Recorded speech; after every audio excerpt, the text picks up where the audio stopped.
you can just hear the salt kick up. In this town, they use like a rock salt. It's like a mixture of dirt and these rocked pieces. I'll show you. I'm gonna do a test. This guy's crazy riding his bike 20 degrees. Check this out. Look at that. I'm gonna take this piece and we're gonna do a test on a piece of... Okay, here's a piece of high-grade steel. I'm gonna put the piece of rock salt on it. And I'm just gonna mist it with some water, and then I'll wait like the whole day and see what happens after a full day of it just being a little damp. I mean, I'll show. All right, so I got my water. I'm just going to I'm trying to look on the camera and do it. Maybe I should do it so I can see what I'm doing here.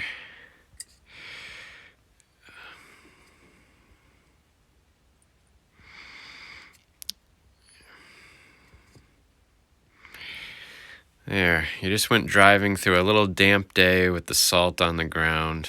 Let's see what happens. I won't even touch it. I'm just gonna leave it like this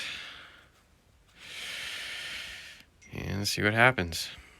Let's check back in some hours. So this is after about 5 hours. The water's kind of dried up, and yeah, as you can see, it is discoloring the metal. It shrank a little bit. And we'll do a repeat test tomorrow, you know, a little more dampness, because we're going to picture this is a piece of salt getting caught in something in your car, a groove, usually up in the fender wells, the little lips there on the, you know, when people roll their fenders, you know, those lips around the edges, they like to catch things. So keep that in mind. We'll keep the test going. Day 2 coming to a close. That's just day 2 with a little moisture added on top. That's crazy. Imagine if that was a weaker steel, what it would be doing. And when you see it, I'll try to add a clip right here. When you see it, your paint bubbling, it's too late. The rust has wore through the other side of the metal because they don't paint each side of the metal. They should. I mean, cars could last forever, but they don't want them to. They want you to buy new ones.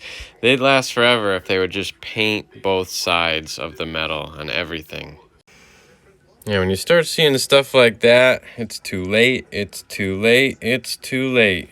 Because it takes a while for that to happen.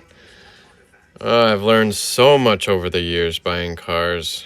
I mean, I can really... Maybe I'll start a channel on just preventing cars and making them last. Because I live in New England, so there's challenges as it is, but I know how to stop a lot of this stuff. So that's basically your day 2. 2 little water cycles that I did on it. So we'll just finish it off. I'll clear this off today. I'll show you how I'm going to just clean it off, and we'll see if it made any impact in the metal. Alright, so we'll empty the salt in the trash. And we'll clean it.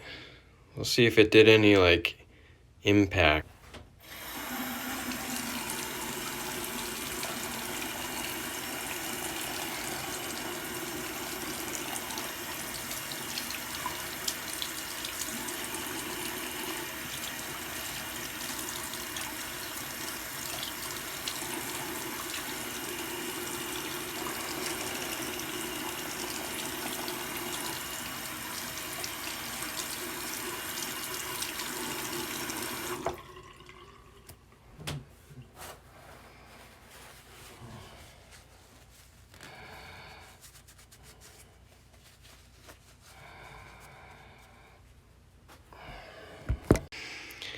So yeah, it's rusted, it's corroded, and this is a real high grade piece of steel. I'm gonna repeat this test when I have a chance, and I'm gonna get a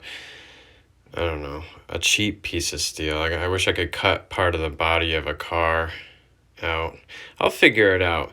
But I mean, you saw it. You saw what it does. So just picture that in the cheaper metal they use on cars and the pinch welds and everything. I mean, sucks. So don't drive your car in the salt. I don't care how anxious you are. It's not worth it. It's not worth it. Take care. God bless. Until the next.